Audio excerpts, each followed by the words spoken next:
So we have all types of forms. Like this hammer form was made to make that little aviation-inspired scoop. This fuel tank is a cut-down Farmall Cub fuel tank.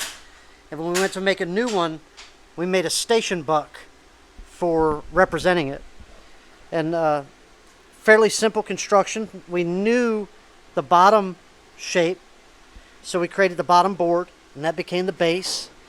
And then we knew the front shape where it met the hood, so we created that upright. From that upright, we added a spine that represented this shape, and then we knew these two, but this one was more difficult. So once we had these in, we could take a flexible rule and we could create that third one. And that allowed us to know exactly what the sheet metal needed to be so that we could create the brand new tank that you saw on the garden pulling tractor. Here on the cowl, I tried to make the cowl without a guide, and I just kind of made a mistake, so to scrap it went. So now I've just taken a couple of pieces of 19 gauge, made some angle iron, and then gave them the shapes that they needed.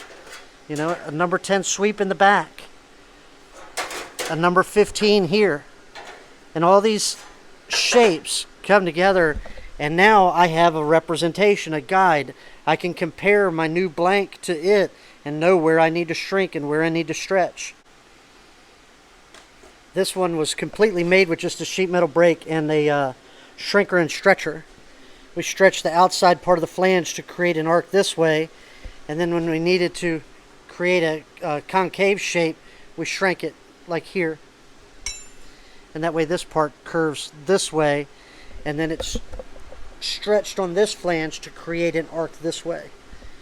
And we could create that three-dimensional representation of what this cowling is supposed to be.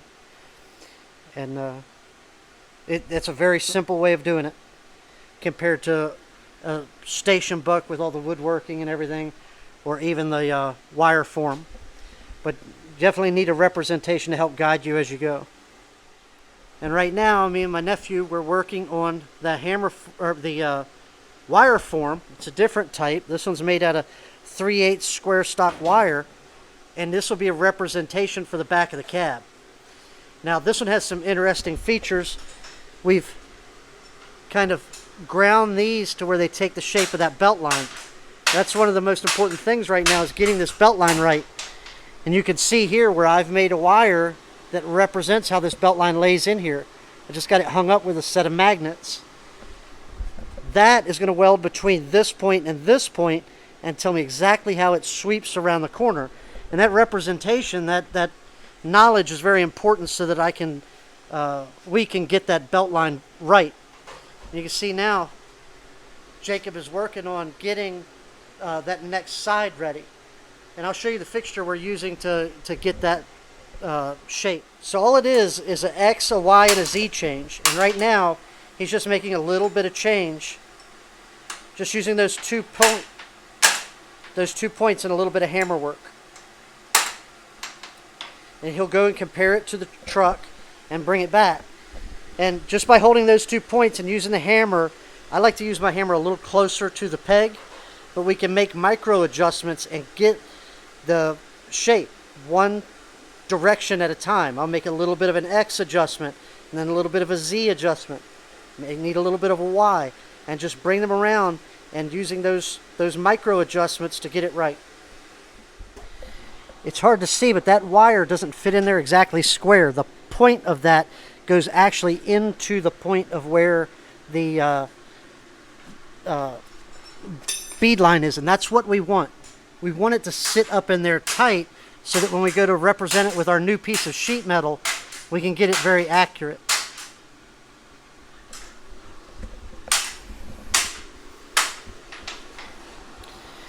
So as we came out of here, we set one peg here, the other peg holding resistance the other way, and just slowly tapped in the direction we want it to go. And just worked it down, little small adjustments at a time. Then once we had it all sorted out, we came in, ground out our little hammer marks, and just started to polish it up a little bit. Now with the magnets out of the way, you can see we have a nice tight representation in both directions.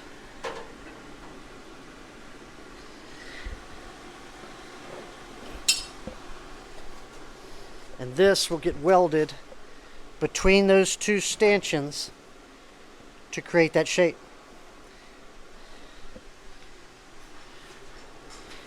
We'll do the same thing down here to create these, and we'll represent the whole back side of this cab. We'll also have to do a repair here, and that'll be an upcoming video. We're going to make a hammer form to represent this whole window. We've already made a starting to make a poster board pattern, and we're going to completely remake this window. We're only going to use about here down, but we're going to make a form that'll do the whole window. You can see now with that part tacked in place how it's going to allow us to create that shape around the corner, and we'll probably add some in between there too. And I'll pull it off, I'll hold up one of the parts, and you can see exactly how that's going to help us.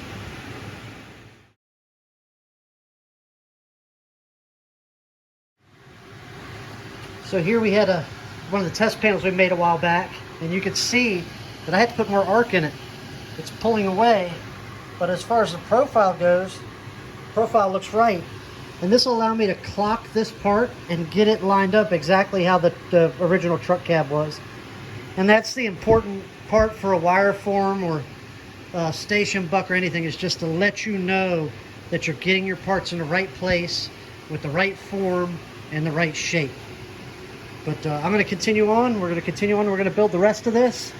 There's going to be some pieces that come over the top and come up and give us the form and the shape of up here. And then we're going to build some that come down to the bottom leg there to represent this detail. And by the time we're done, we'll be able to build this cab. So here we are back on the truck, and you can see this stores all your information. This is just it stores all the information so that you can build a part and be accurate. You can see in between the wires, you can see how it fits against it, where it needs to be shrank and stretched. This wire form has memorized all the information about the back of this truck. And just like the hammer form for that window surround, it's going to have that information memorized in it, and you'll be able to use it to duplicate that part. Same as a simple sheet metal form like this or a wooden station buck.